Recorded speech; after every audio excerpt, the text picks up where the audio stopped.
Natalie Grace, welcome to Junkyard Theory. How's it going? I'm great. How are you? Thank you for having me. Thank you so much for coming on board. I have a question for you. What happened to Katie? Oh my gosh, I remember at the premiere they didn't want me to give too much Hmm. away, and I didn't even really know how to respond to that question without giving the whole plot away because really what did happen to her? The studio launched such an amazing marketing campaign with the parading the coffin around the streets, those trailers, Mhm. the Morse code messages. All of that stuff was just amazingly done and took the mummy back to its horror roots, which, starting from the Hammer movies back when Universal had its monster series back in the 60s, 70s, and 80s. It started off as a horror franchise and then, went into action adventure. Were you guys at any point like kind of worried whether people would kind of go in expecting the action adventure series that Brandon Fraser, Rachel Weisz had, launched a couple of decades ago? I was worried. Hmm. I can't speak for anybody else. I think people had mixed feelings just because Lee's name was before it and people know him as this gruesome horror director, so they kind of can think that that's what they're gonna get. But since that was all I knew, the original, and then of course the action movies, um, I was very cognizant of that. Like I was thinking about it a lot, and I was like, oh, I hope that people don't mix it up. But I mean, the all the tweets that Blumhouse posted about like Brendan Fraser is not in Lee Cronin's The Mummy, like that's been really funny to see. Yeah, I mean, they kind of used that confusion and turned it into their advantage, which I think was amazing. And the fact that they kind of differentiated with the title itself, Lee Cronin's The Mummy. You kind of go in knowing what to expect. Had you seen Evil Dead Rise before? Yes, I did. I watched it the night before I met Lee for what was like kind of like a callback. He wanted me, or I had a Zoom callback with him, and then he wanted me to come to Ireland to meet him. So the night before I was supposed to meet him, I was in my hotel room and I watched it. And then I had to get in an elevator the next day that looked exactly like the elevator in the movie. And Yeah. I was terrified. That's, I mean, there's so many scenes from Evil Dead Rise. I think I've watched that movie around 4 times. I recently watched it with my wife, introduced her to the whole Evil Dead franchise, and I think she's still a little traumatized. What was your reaction like watching it the first time around? I didn't expect it to be that gruesome. I don't usually do very well with that kind of stuff. Now I do because I have experience filming it First-hand and it experience. makes you see it in a completely different Mm, way. But before, it's just, it feels so like overwhelming. totally, totally. I mean, I think with Lee, you had the hole in the ground first, which was quite, how do you call it? Yeah, quite different. And then Evil Mhm. Dead Rise was very over the top. And then with the Mummy, he exceeded expectations again, especially with that toenail scene. Oh, Oh my God. Yeah, that, ugh. Whew, the filming process for that, I think everyone was just kind of like cringing, but I felt so separated from it even though it was happening to me. I had so many layers of prosthetics on. I couldn't, obviously I didn't feel it cuz it wasn't real, but like right. it just felt so weird that it was happening to my leg, but I was just watching it happen over and over again. How long did it take to shoot that scene? Because there were quite a lot of close-ups, like from multiple angles. I guess that probably took like what, the better part of a day. Yeah, multiple days. I think on and off. Wow. We came back to it. There, he had such a specific idea for it, and it needed to be executed exactly in the way that it Mm. turned out. But it did take a while to figure out the gag of the rip and everything, and how the prosthetics are gonna look. Um, but yeah, I would say that it took at least three Wow. shooting days, but Okay. not full shooting days, just on and off. That makes sense in a way, and I think it's paid off because in the theater. I remember I was waiting for it, waiting for it. I thought probably your toe was gonna come off, but that's not what happened. It was far worse, Mhm. way worse. Mhm. Disgusting. But I think that's I've seen fan made posters going around in the internet as well, which you Yeah. know I think you might have seen those as well with the toenail and the Yep. clipper. Yep. Goes to show how impactful that scene was. Yeah. Ah, so funny. Let's get to the part where you got the gig, but before that, maybe talk about your origin as an actress. Oh yeah. How did you get into the field? I did theater and musical theater since I was 4. I had a big obsession with that, so that's what kind of started the whole me wanting to be an actress. But then around the age of 10, it turned into an interest in film because I had a few friends that were taking film classes, and that had like I had never thought of that before, and it kind of like Mm, opened my third eye, and I was like, okay, I really need to get into this. And I took one class, and around the age of 11, I think, either 10 or 11, I got an agent, and then from then I just started auditioning for anything and everything I could. I was always very serious about like this is my career and I want this to be my career, to where my parents would kind of have to be like, well, but we still want you to be a kid and be involved in like what the other kids are doing, but I was not having it. So it started in theater and then it went to film, and I actually auditioned for this in January of last year. hmm And 2 days after I auditioned, not thinking that I was going to get it, because within the audition it was 30 seconds if I have to did like facial movements, like look really creepy but hmm not like trying to be creepy, and then I did the scene where I'm speaking to Maud and I sing Yeah, the songs to her. And then there was another scene where I had to like flip up and hit Veronica, my grandma, in the in the nose. nose. Yeah, Yeah, but I had no context for any of those scenes, so I was really right. just kind of okay, I guess I'll do as best as I can. And then I got a Zoom call back 2 days later, did the callback, and then like not even an hour after the callback, they were like, "We need you in Ireland in a day," basically. Wow. Yeah. So that sounds intense. How much of your audition kind of like ended up in the final film, like your interpretation of it?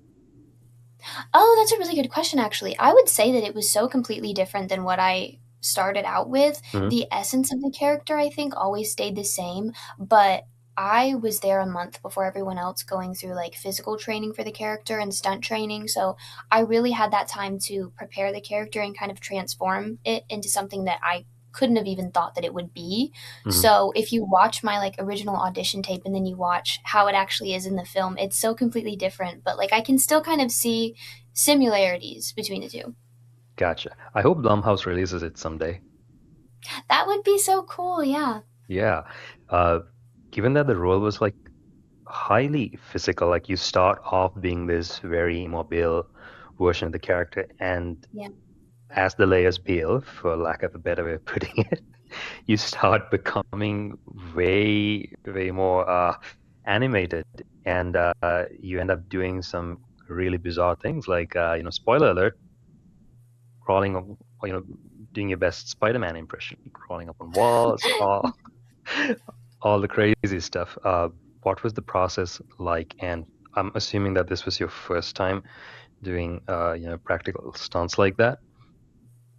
Yeah, I had had some experience in, I was in an episode of 1923, which is Yes. the prequel to Yellowstone, but that was just like fighting more so, and it was a day of stunt work. So I thought, oh yeah, I mean, like, I know how to do stunts. And then I get there, and they're like, you're going to be in training 5 days a week for a month for this. And you have to learn how to do all of this harness work and crawl upside down on the ceiling. Very overwhelming, but through it and through the process of learning how to do all of those things and learn the physicality of the creature that I was creating, it really kind of started a passion for that. I would Mhm. love to do more stunts. Like any role that is stunt heavy give it to me. It's so fun, and it kind of just like encompasses you in this character, and you feel so much more connected to the character when you're having to be so physical in your body like that. It gets you out of your head. What do most people not kind of expect or have a totally different idea when you're doing harness stunt work? Let me think. Just, I mean, the amount of time that it takes to set it up. Hmm. And then, because also all the layering, I would firstly do the 8 hours of prosthetics, Oh and then they would gosh. have like a tank top and like things under it, then the harness, and then an outfit over the harness, and then my costume. So, whenever I had to do any type of harness work, it was a lot of layers and it was very hot. Hmm. Um, but then just setting up the rigging of it all and making sure like the points, oh, this is a cool thing, like you have points that like will connect to the wires and the harnesses, and you have to cut little pieces of the costume so that they go through the costume, and that takes like 10-15 minutes. Like all of these things just take up time within the filming process, so if it's a day where it's really stunt heavy, you're going to be there forever. It's a lot of moving parts, I guess, at the end of the day, and Yeah. yeah. Were you working with the Irish stunt team or Yeah, yeah? I worked with Stunt Okay. Guild Ireland. I love them so Stunt. much. Nice, gotcha. I'm not entirely sure were they the same people on Evil Dead Rise. I don't know. I would have to look that up. Hmm. I don't think that Evil Dead was filmed It in wasn't. Ireland. Yeah, that was probably LA. I think part of it filmed in New Zealand. New Zealand? Okay. I Damn. feel like, Well, they were simulating LA, if I'm not mistaken. yeah. Yeah, well, Mhm. what do you know? Uh, Looking back on the entire shooting process, uh, were there any scenes that, you where you had to kind of inhabit the character? And did you like, when they yelled cut, did you dissociate yourself from the character, or were you more or less method acting? I was talking with my family about this a couple Hmm. weeks ago, that like I feel like I kind of fell into the method acting of it accidentally, just because when you're practicing and preparing for it every single day like that, it almost kind of just becomes part of you. Yeah. And I was doing so much writing for the character. I was journaling like the character. I was picking apart every single scene that I could have So you to went as full to what. Heath Ledger. Yeah, yeah, Yeah. actually. Because Right. like I wanted to have lists of thoughts that I would be thinking in every scene, so that when the time came for me to be in those scenes, I didn't really have to stress or think about it, because it would just automatically be in my head because I had already come up with those things. So the prep work that I did just kind of consumed me. So by the time we were filming, I would bring books with me onto the set, and anytime they would yell cut, I would just go to reading so that I could get out of my head and into a different story, cuz if not, it was really difficult for me to like not feel like that heavy oppressing feeling. Sort of like a dark cloud hanging over your head constantly, I Yeah. guess. Yeah. Yeah. And speaking of books, I noticed you're an avid reader. How many books did you complete on set? I I had a list and then I lost it, but I think it was around 45 What? in Uh, 45 that's in a lot. I think it was an almost 80-day shoot. But I was also listening to a lot of audiobooks, but when I Right. tell you, they would yell cut and I would just automatically have a book hidden within the set somewhere. I can point in like when the movie is playing to, yep, there was a book there. There was a book under there. Like just because it helped so much. And what kind of books were these? Were they horror or did they span multiple genres? I ended up reading a lot of classics. I remember I read Dante's Inferno in the middle of it for no reason. I don't know why I chose to do that. A lot of classics and a lot of just either fiction, or I did get into like the thriller horror genre, but then I was like, this is bad because I'm already in this mindset. I need to not read about this because I was having dreams every night about the character and waking my mom up. Like I would sit up in my sleep in my bed and like rock back and forth or just like make scary demon noises basically all night. I'm so sorry for your mom. I know, I am too. I don't know how she got through that. Well, while you were shooting a horror film, she was living through one. She was Very nice. living it. She had to experience that. That's hilarious. Like, so she was with you practically for the entire shoot, and roundabout when did you start becoming the character in your sleep, more or less? Was it like towards the middle, or was it like from the get-go all the way to the end? So if we got there the first week of March, I would Hmm. say it was probably we started or I started filming the last week of March. And I would say mid April, Hmm. by that point I was already like I would wake up and be really exhausted and then she would just be staring at me while I'm like eating my breakfast about to leave and she'd be like did you sleep? Are you okay? And I'd be like, yeah, what do you mean? Like, I'm a little tired. And she's like, well, you woke me up last night and I had to walk up the stairs because, like, I heard running and I didn't know why I was hearing running. And I'm like running in my sleep, like in the bed, just running. And then she, she gets up there and then I guess I also like I sat up. I would speak. We were in a hotel room once, Hmm. and I said part of the lines. I said like how your little piggies taste. I said that in like a demonic voice and started giggling. I would have left the hotel room if I was her. I don't know how she. I don't know how she did that. She's one, she's one brave lady. Kudos to her. Yes, yes, My goodness. Talk about method acting. Like you've taken it way too far into your subconscious. But hey, yeah. that I think it came across really well because your performance, hats off to you. You did an amazing job. So did the entire cast and the crew. The movie was amazing. I absolutely loved it. I was telling you before we started recording the call as well. Taking the mummy back to its horror roots was done so well and in Mhm. an unexpected manner as well. Because when you say the mummy, you kind of expect maybe an ancient pharaoh or I don't know, Yeah. maybe a concubine, someone from Hmm. ancient Egypt. But that was not the case here. It somehow, it was a family story, and I Yeah. feel like Lee Cronin really does an amazing job with those parameters, similar to how he did it Hmm. with Hole in the Ground and Evil Dead Rise. What were your thoughts on playing this character that had essentially lost, I don't know, like 8 years of her life? That's really interesting because that was a big question for me. Because in my brain, just automatically the way that I think about it, if she lost 8 years and let's say she's been in a coma, because we see that like it makes sense for her to have been in a coma for the 8 years Hmm. after the ritual is done, then in her brain, all of the parts that are not the demon, she's in this small corner of her brain and she's still the age she was when she got kidnapped. Like her brain Exactly. wouldn't have developed like that. Hmm. She still would have had the thinking patterns of a child. She still would have wanted her parents' love and to help them, but also she has this fear and she doesn't want them to get near her because she understands that if they do, then all these horrible things are going to happen. So there's a lot of conflict within her mind, but it's also in the perspective of a child. Hmm.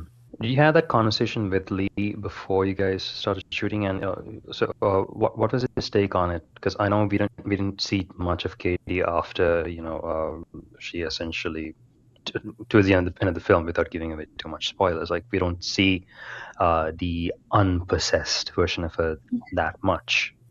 But Mhm. what was that conversation like? Yeah, I mean, I think it just kind of went like that because Mhm. we were really on the same thought Right. process and the entire shoot. Like I would say something and you'd be like, exactly, yes, I agree. Mm. Like we were just very I don't think that I'll have that kind of relationship with a director. That's very difficult to find, where they understand every single thing that you're saying and you can communicate about every idea you have, every thought that you have. He's always willing to hear it. But during the month of the prep work that I did, we had a lot of conversations like that, just so that I understood what was going on in her head while she wasn't speaking, because we don't see her speak for so long. We want to make sure that she's still coming across and you're still thinking, like, what is going on? Like, what happened the past 8 years and what was her experience like? Yeah. So ideally, you've been playing Katie, yes, but also when we see you initially, you are this possessed version, like the entity, the The Nasperanian. Nasmarian, Yeah, yeah. that's who's inhabiting you. So you essentially played two characters. Mhm. What was going on in your mind? Like I know you said you were journaling the thoughts that were crossing your mind. Like, could you kind of like give us an example of any particular day?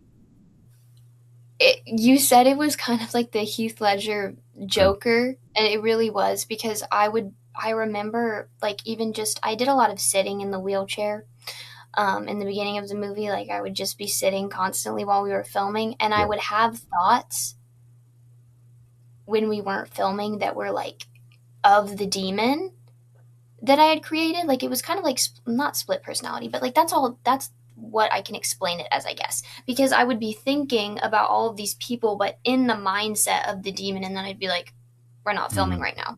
Like, you need to pick up a book or something. Like, this is not good. Because I just got so into it. And then on the like flip side of that, I would also be thinking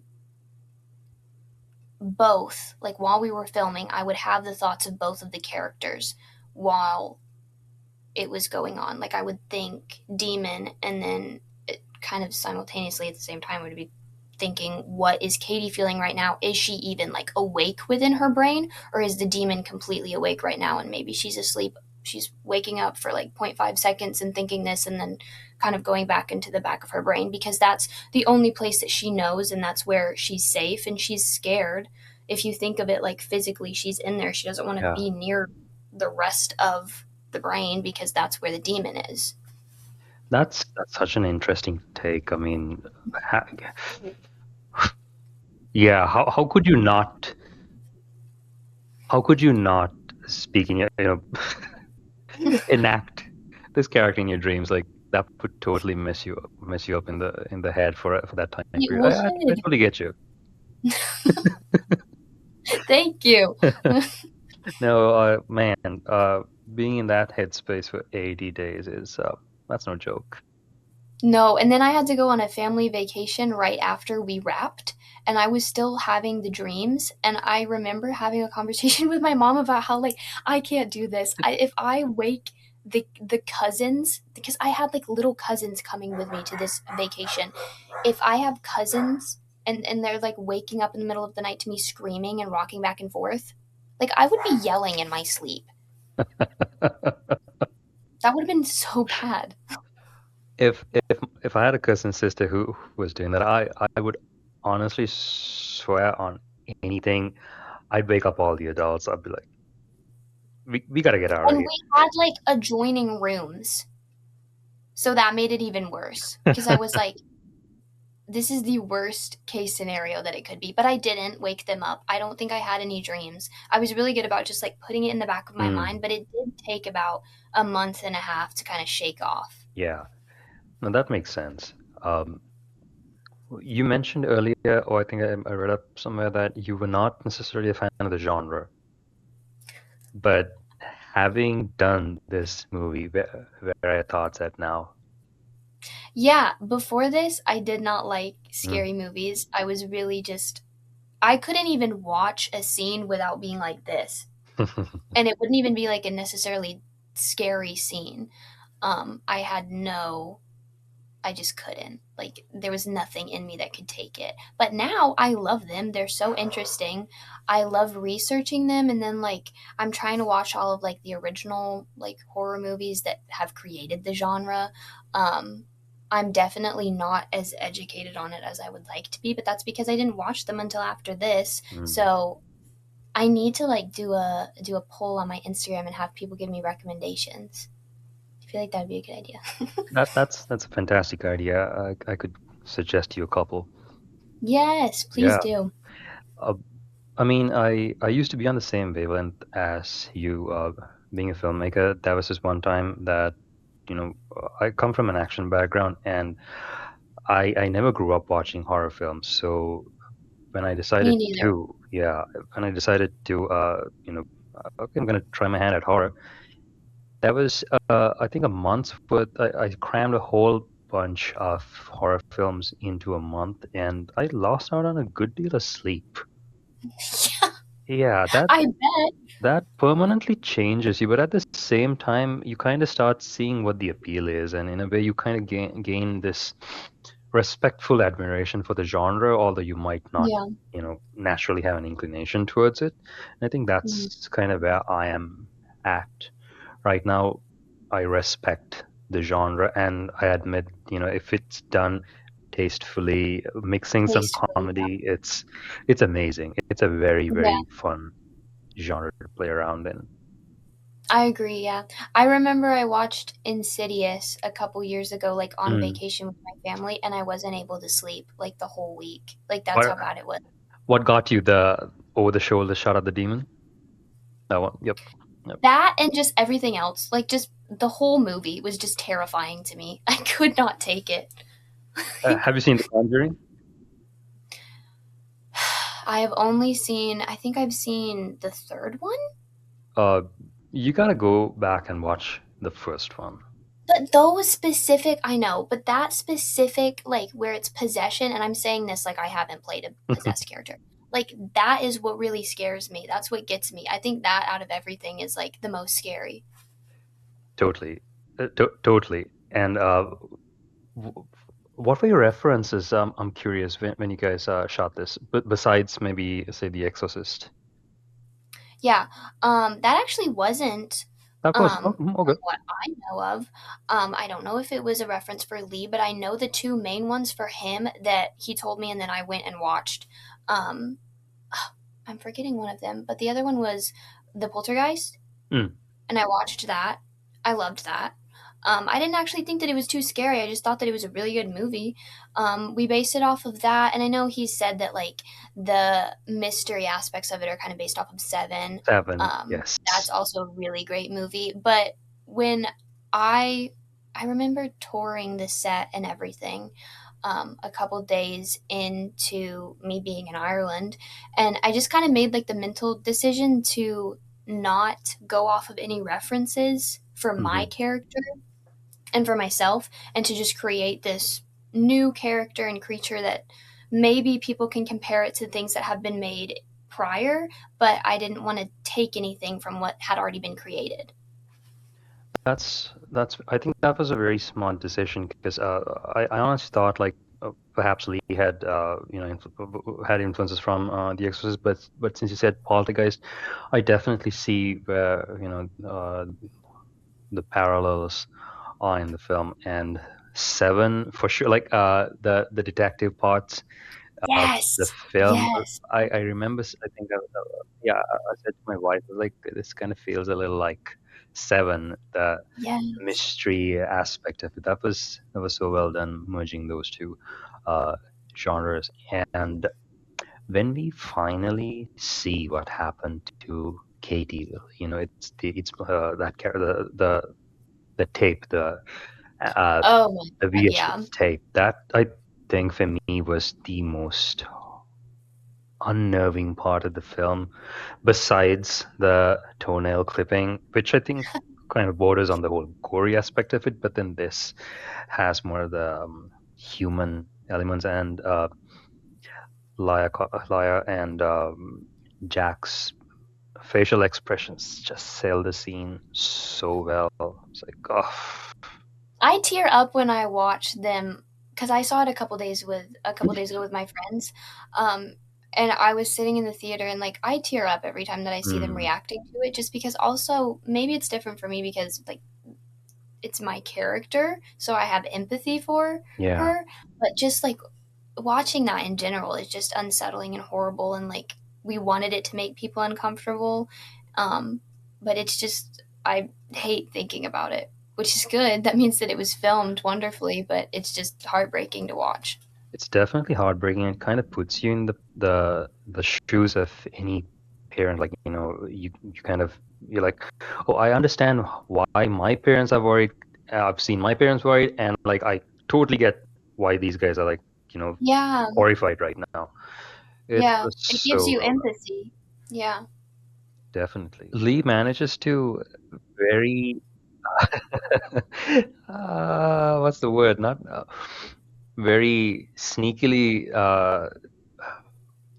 merge comedy into certain scenes as well, especially the Yes. funeral scene. Yeah. Yeah. Yeah. I watch that and it's just like whiplash every Mm. time. I am so in awe of the fact that he created something like that because it borders on like hilarious and horrifying so well. So well, especially gosh, it starts it very sneakily combines horror, like you said, horror comedy. Yes, just You back and forth. Yeah, back and forth. You just jumping onto the grandma, then coughing balls. Oh, and then you start licking the embalming fluid. Like, oh my gosh, man. That was a rough day for me. I They made it raspberry flavored to try and help me because I was like, yeah, that's my favorite flavor. If I could pick one. I didn't know that's what they were doing it for. And Right. so then they're like, the embalming fluid is raspberry flavored and it's just like this chunky jello, but I just kept gagging because like that's so disgusting and I could not get it out of my head that I was like eating her flesh basically, Oh, like her neck. I So in between us filming that, I would have to run outside and throw up and then like eat a mint and then come back to the set and do it again. at least it was raspberry flavored. At least. At least. Oh, now I don't like raspberry. I wonder why. Gosh. But having done a film like this, would you go back and do it again? Yes, 10 times over. And there's so many people in my comments that are like, is there going to be a Mummy too? Hmm. It's like, I don't know, but that would be great. And I would 110% be there. I love this genre. After experiencing it, I think, like, I don't want to say that it's the most, like, hands on out of all of the genres, but it just feels like there's so many different elements that Totally. are in play, and there's so many things you have to master for it to be successful. It really kind of you have to like lock in and work really really hard, and I always feel really proud of myself after I go through any type of like filming process like that. And on the like backside of it after, I learned so much. And someone had told me, I can't remember who it was, but they said that I had learned like 10 years of experience in the 4 months that we were there because it was just so much thrown at you every day. I would tend to agree. I mean, like I'm yet to see some of the behind the scenes, and I cannot wait until this comes out on DVD or Blu-ray. I'm Mm. definitely gonna get that just so I get to watch You should. They're behind the good. They're scenes. really good. I'm excited for people to see them. Yeah. Have you seen that? Yes. Yeah. Mhm. Awesome. Mhm. What was your reaction like the first time you watched the movie in its entirety? Oh my gosh, it was at the premiere, so it was very overwhelming, um, because it was a fan-based premiere, so I Mm. had, like, a bunch of people coming up to me that I didn't even think people were gonna come up to me. So and then the movie's starting, and I'm taking pictures with these people, and now I'm sitting, and now I'm watching it, and my face is on the screen, and I've never experienced that before. And then I have, I believe they call it the French credit, it's the last credit in, the movie, and I was like, no one told me that. So then I'm just like crying by the end of it because I'm like, what is happening? Like it was very overwhelming. And the first time I watched it, could not tell you anything about it. Don't remember it at all. Watched it a second time with my family after I had kind of had like time to breathe. And I wasn't thinking about myself and my acting in it because the overall movie is just so interesting and the story, the plot is so good. It just keeps you guessing. And I was just really interested and I just wanted to keep watching. That's amazing that you were able to kind of dissociate yourself from, like seeing yourself as I an know. actor and enjoy the film for what it was. I get it, like the first time, totally. Just Yeah, I don't. overwhelming. Yeah, there's nothing that's going to prepare you for that. But it's great to hear from an actress that you were able to watch it without being too critical of yourself. Maybe, Yeah. yeah, that's That's great. all I wanted. I was really worried about that, and to have that experience, I was really proud of myself that I wasn't like picking apart every single scene that I was in. It was just nice to have the whole movie to just sit and watch and experience. Was there any conversation that you had with Lee, probably maybe before or during the production, about the subtleties? I mean, you mentioned that some part of your audition was about the facial expression. So, what about any conversation about the subtleties? Because when you were playing the characters, I felt like the whole uh, principle of less is more was very much coming through. Was that a Thank conversation? you. Yeah. Yes. Was We had so many conversations. I think it would just kind of be like a daily thing where if there were any scenes where I was maybe in the foreground or sitting and being very still, he I would come with options as to like how he wanted my wrists to be mm, and how he wanted my like the scene where Laya is trying to get me to talk and I'm like bent over like that. We yeah. had to create a position for that. We would just do it daily, like figure out what we wanted. But then it was always just very specific, like move one finger up or like Mm, he was very detail oriented, which I prefer. And then for like the facial expressions, I just had to learn how to come across under all of that makeup and the contacts. I had like size 20 contacts in my eyes for most of the wow. filming. Yeah, so like they would hit each side of my eye. That's how big they were. So that took a long time because I would think that I was making one face and then I would look in the mirror and it would not even look close to what I thought. So you really have to like over exaggerate, but then also we wanted it to look like less is more, Mm, right? And we wanted it to have this like eerie undertone. Um, but it came with practice and it came very quickly. I remember there was one scene where I had to be just like kind of like shaking, mm, but not visibly shaking. They just wanted to see the energy going through my brain and my eyes and like I was very upset and angry, and I didn't really know what we were using this clip for. And it turned out to be the one. It goes from me drooling and then to Maud in the mm. classroom. Right, right, right, That right. transition, and after seeing that in the movie, I was like, oh, okay, that worked perfectly, and everything that I thought I was doing actually came across. So it just took practice. That's amazing. Like sometimes you don't necessarily know whether you are emoting correctly until you perhaps see a replay or you look at yourself in the mirror. Yeah, Trial and error, huh? yeah. It was just like 4 months of that. Yeah. Talk to me about the sarcophagus scene. That was thankfully only one day that I Hmm. had to do that because I didn't know I was claustrophobic until they put me in it and then wrapped me up and covered my face. How And many I was like, layers was that? two, Two. Okay. probably two. Mm. Because I had like the base makeup, right? But then like you're talking about the actual wrapping. Um, maybe it was three. Three. But on Okay. my face, there were like five different pieces on my face. So you And couldn't it's basically see anything. I could not see anything. I could breathe, but Mm. like I got in my brain and was like, I don't think I can breathe. I think this is not good. I don't think I can breathe. And I got really panicked. And they had my wrists and my ankles tied um, too. So I felt like if I need to get up right now, I genuinely cannot. And that Oh is making gosh. me freak out. But I just used that energy to do the scene really well. So the acting that you see in it kind of is just fueled by my actual nerves and anxiety and wanting to get out of it. So if I can just film this, I think we filmed it 2 times. And he was like, okay, yeah, we're good. We got what we need. He did not want to traumatize you any further.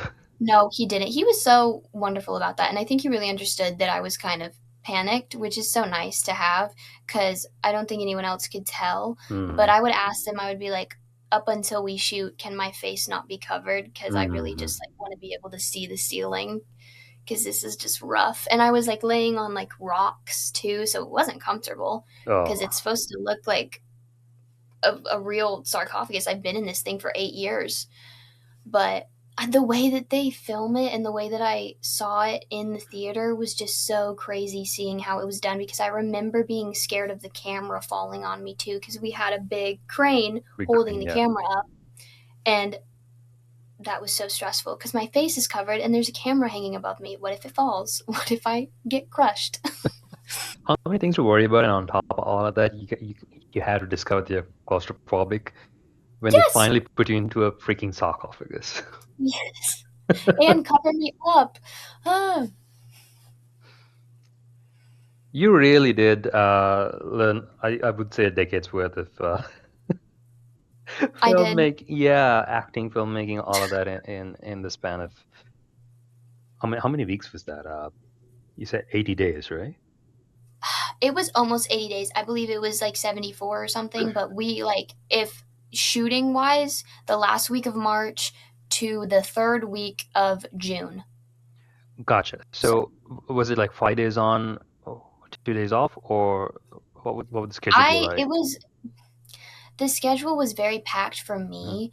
I would usually have weekends off, which was really nice. But my days, I would get there at 3 a.m. They would do my makeup, and I would be on set by 12. And then I wouldn't be home until like 9 or 10 because it takes 2 hours to take the makeup off. So I was working like 17-hour days, damn. 6 days a week almost. Sometimes it was five. And then I got really tired. So they were like, okay, maybe three. But they were very understanding of the fact that, like, if I fall out or if I go down, you can't finish filming Yeah. this because I'm gonna die. Before I say that, that's a very thoughtful, I mean, it seems to me as if they were very thoughtful about you and, handling the entire production. Yeah, I'm going to say I totally understand how you read 45 books. yeah, Now I get yeah. it. I had all that time, Yeah. and even so, like you get on set, people don't understand. You get on set, you sit down and you wait. Mm, You wait and you're not filming constantly. Like you wait to film, you film something, you go back to waiting. So I would have these little robes to keep warm because for some reason I was very cold in the prosthetics. Like most of the filming, I was just freezing all the time. And they had pockets on the insides, and I would hide like two books in each of the pockets and just walk around with my books. were you an avid reader before you shot? Okay, so that makes sense. Yeah. Mm, For the past like 3 years, I've read 100 books a year, and I'm trying to wow. get to 500. Like I have like a 5 year plan, and 500 would be great if I could make it Do you today. have a list already? I have lists. I'm so bad about tracking them. Like I Mm-hmm. have all of them on my bookshelves. I have like no room anymore. It's just books. But I have lists of like yearly ones, and Gotcha. then I also have like the Goodreads where I track it and everything. No, that's exactly what I use as well, Goodreads. It's Yeah. honestly been such a good app for tracking everything that you're reading and the stuff that you want to read as well. So, Yeah, I've been using that feature more. I didn't know they had like the what you want to read, like, and I just added like 20 books to it, which is not good for my budget. But uh, speaking of budget, are you the type of person who happens to maybe randomly pass like a secondhand bookstore and you're automatically diverted way into that? yeah, Yep. there Yeah. were so many in Ireland while we were Mm, filming that I would go into. There was also this huge one in Dublin that it wasn't secondhand. It was like I guess it was what Barnes and Noble would be for like where I live. for Um, Ireland, yeah. Mm. but it was like 4 stories and I would go there every weekend. So by the time we had to come back home, I had to ask them for a second suitcase just for my Just for the books. books. Just for the books. Have you been to the last bookstore in LA? Yes, but I went when I was like 12. So I really want to go again because when I went, I wasn't as much of an avid reader as I am now. And I have memories, and I'm like, I wasted so much time. I think I bought like a tote bag or something when I could have bought like books. Like, what was I doing? I have a feeling you're gonna love it because I visited the place a couple of years ago, and Mhm. my goodness, the spread. I call it the It's spread crazy. because It's crazy. yeah, And they have like a second floor, don't they? I think they have a They couple have of like a floors. balcony, They and then have they have like they have I remember seeing a tunnel. various rooms for different genres as well. Like the horror segment was kind of like a little dungeon. I gotta go. You I totally wanted should. to go when I was in LA earlier this month or earlier in April, but it was such a short trip, and I remember like near my hotel there was like 5 different bookstores. They were calling to me. But I don't need to buy more books. I don't. But the last bookstore is definitely something you got to check out the next time. Yes. Hmm. Yeah. What's on your reading list these days? I'm curious. Oh my gosh. What am I currently reading? Let's look. Bread of Angels by Patti Smith. I Hmm. read her, I think it would be called her memoir, Just Kids. I read that when I was we were in London for a few days during filming. It was on a weekend. And I got that from the Waterstones. I went to a huge Waterstones. Like 7 floors, there was an elevator. I spent 5 hours in there, and my mom was like, "Are you lost? Where are you? I can't find you. We need to leave." But I'm reading that. I'm reading. What did I just finish? I just finished. I read a lot of Joan Didion, and I'm trying to reread her novels also because I love her writing, and I listened to a lot of it while we were doing the makeup. So I feel like I didn't. It hasn't really like fully loaded into my brain. Um, Her, Patti Smith, and Virginia Woolf. Mm, nice. I've been really liking the modernist type of writing, like that was Yeah, created in the 1920s, and then just kind of went from there. I want to find more authors that started in that genre. sure.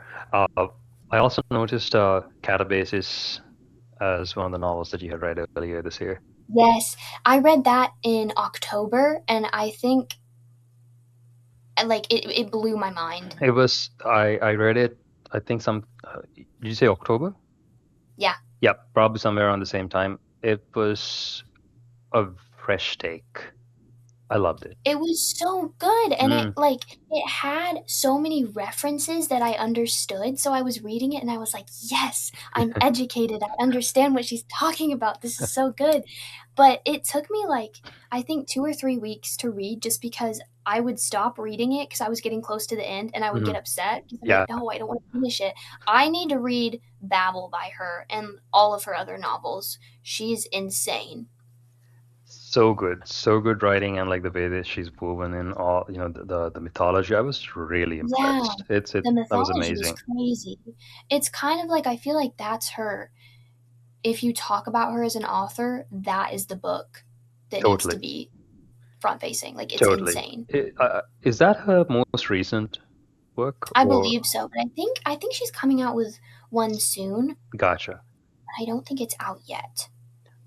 I need to go back check her backlog of work as well. Like I'm Me not very too, yeah. familiar, but Catabasis was amazing. She has a series and I really Hmm. want to read her series because it's kind of similar to that and to that like the dark academia genre. I really Yeah, like that. yeah.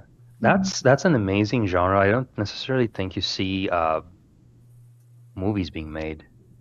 You don't. No. I can't really think of a lot. Like the only one that I could maybe say the Dead Poet Society That wasn't that probably would you kind of classify maybe maybe some of Tim Burton's movies also kind of falling maybe coming close to that, it would be close, but but not like I feel necessarily like there. it's not there, and a lot No. of the books that we see need to be turned into Mm, like for movies. Those would be so refreshing to see because honestly, it's new ideas. Yeah. which character from any book would you want to play? Okay, my favorite author, her name is Otessa Moshkve. I Hmm. believe I'm pronouncing her last name correctly. She is insane. I read My Year of Rest and Relaxation 2, 3 years ago, and then I read her entire everything else she's ever written. I wish she would like write more books. Could you I spell the remember name out? it's Ottessa. Then Moshkve is Otessa Moshfegh. Okay, yeah, got it. Okay. but I would want to play. It's an unnamed narrator in that novel, and it's Hmm. just about her year of like she's trying to sleep through the year My Year of Rest on and and off. Relaxation. Gotcha. Okay. Yeah, but I Hmm. would love to play that role. That or also Mona Awad. She wrote a book called Bunny, and there's like this group of girls in it that kind of are like really mean to the lead girl, and Hmm. one of them, their name is Cupcake, and Cupcake, like I feel like I am You resonate Cupcake. with her. Yes, yes. Interesting. Well, here's hoping somebody, turns these Yes, into movie. please. We need more book to movie adaptations. That is so true. And I think with, existing IP being such a valuable asset in Yeah. this age of streaming, it's probably just a matter of time. If you could play any movie character in a sequel or in a remake or a fresh adaptation, what character would you pick? The first one that comes to mind is oh my gosh. Girl Interrupted, Mm-hmm. Angelina Jolie's Mm, character. I would want to play like her daughter gotcha. or something. I think that could be really fun. That's one of my favorite movies. Or if they did some type of, which they couldn't because Heather's is so iconic, but if they ever remade Heather's, I would love to play a Heather. I feel like remakes are just around the corner with them rebooting Harry Potter as well. That's true. I was really shocked that they did that. That But it looks seems like they're doing it the right way from what I've seen. They're the handling it. yeah, the trailer had this a, a very innocence to it. Like you kind of see that innocence in the characters, like Harry especially. Mhm. There's that one shot of That's so him good. sitting in uh, the train, looking out of the window at Ron and his mom. Like, Mhm. it just tells you so much about like what he's missed out on, had never had in his life. I thought Yeah, that shot was very powerful. that's good. I hope that it's I will say this, I have never read the Harry Potter books. I know. Like I tell people that and they're very shocked. Take a But week. At your rate, I'm pretty sure you're gonna be able to read one book per day.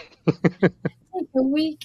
Oh my gosh. I think the longest book I've ever read was like 600 or 700 pages. Aren't those books longer? No, No? no. I think Order of the Phoenix was somewhere around 500 pages. Oh, okay. Yeah, So I could. no, it that once you start, it's the kind of book that you have trouble putting down. Hmm. Uh, I need to. I feel like I'm missing out. you are. You should definitely read Harry Potter, and for a 1,000-page volume, you gotta read Lord of the Rings. I was forced to watch the movie Uh-huh. at a very young age, and I just can't be interested in it. It can't hold my attention. I want to like it, but it okay, because my dad wanted me to watch it, and Hmm. I just feel like it was so formative that I was already like, I was like 6, and I didn't want to watch that. So now it's like to get me to watch it or read any of the books would be like ripping a toenail off. It would be compared to that. I get you. Okay, so Lord of the Rings is kind of out of the question. Yeah, Unfortunately, but Harry Potter, you gotta read that I'm open to it. I will. at least before the new series comes out. Yes, because then I can watch it I think they'll have. with the knowledge of the book. Yeah, exactly. Because when you read the books, you'll realize how much of the book was left out Hmm. and they made the movies. But with the series, I guess like you have more time to play around with the story, That's adapt it more true. faithfully. Hmm. In terms of, where your career is gonna go next, like, are you actively seeking out roles? I know you mentioned that you'd love to play action roles more. Is horror still in the cards, or are there any other genres that you're looking at? And if so, what are they? I want to do anything and everything. I think what would be best for people to see from me now is something that's completely opposite of the horror genre. Hmm. So I've had a lot of wonderful audition opportunities lately, and I'm hoping that something might come of one of those because they're all so completely different. And it's really good too because the ones that I'm getting, like I'll get one for maybe the horror genre and then another one that's like a rom-com, completely different. So I'm glad that casting directors and people in the industry see me as being versatile like that because I never want to be put into a box. That's Hmm. my biggest thing. I want to be able to do anything and everything. And if it comes with stunts, that would make me even more happy. Gotcha.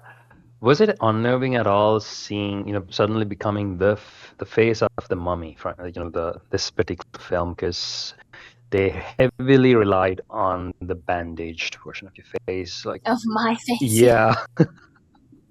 It was really, I remember walking around LA Mm. and just like the amount of posters and every bus stop. Yeah. And then now, like even in Atlanta, like, Did they have the ones on the buildings? They had those yeah, too. they're just like everywhere.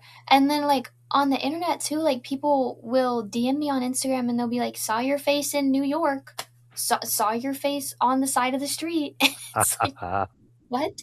So I try not to think about that because that is very like, holy crap, I am everywhere. But it is also such a blessing and they've done such an amazing job with marketing, but I just didn't think that it was going to be my face everywhere. Hey, it helps. Yeah, And it from career does. side of things, it helps. I mean, you are covered by multiple layers of makeup, but still, Yeah, that's your face on it there. helps. Um, in conclusion, any words of advice to young actors such as yourself starting out in the industry, where I'm specifically asking about people who would be cast in a role similar to yours, where you are the titular character, and there's like the film entirely, runs on your shoulders, like your performance. Any advice on how to tackle it? I think the biggest thing was that a lot of what casting directors and people want to see is vulnerability. And as actors, we have the job of showing that vulnerability and having empathy for the characters that we play. Sure, I play a possessed child, a demon, like I am part demon. I have to have empathy for that character nonetheless and be able to see their side of things and their perspectives so that I can then play it to the best of my abilities. So that would be one thing. Whenever you're auditioning for something like that, you have to throw yourself completely into it and you cannot be scared or judgmental of what you look like. That, like, if you even have a doubt in your mind that is somewhat like that, you're not gonna book it and you're not gonna be able to even play the character to its full extent. You have an opportunity every time you have an audition to do what you love to act. You need to completely throw yourself into that and treat it as if I am working right now because you are. And it's an opportunity to work. And I think some people just get so like bogged down by how the industry is and how like, oh, I'm going to do this audition, but I don't know if anything will come from it. But that's your opportunity. So you need to take those. And just vulnerability. And obviously, when you're leading a movie like that, you have to lock in and like just work. I have a very strict mindset about that, I think. Like when it comes to hard work like that, there's no other option and the time will pass anyway and you could spend that time by bettering yourself and bettering your craft. Fantastically said. Thank you. Ladies and gentlemen, Natalie Grace, the star of Lee Cronin's The Mummy. Natalie, thank you so much for joining us. This has been amazing. Wishing you all the success in whatever you choose to do. And here's hoping you read the Harry Potter series. Thank you. Thank you for having me.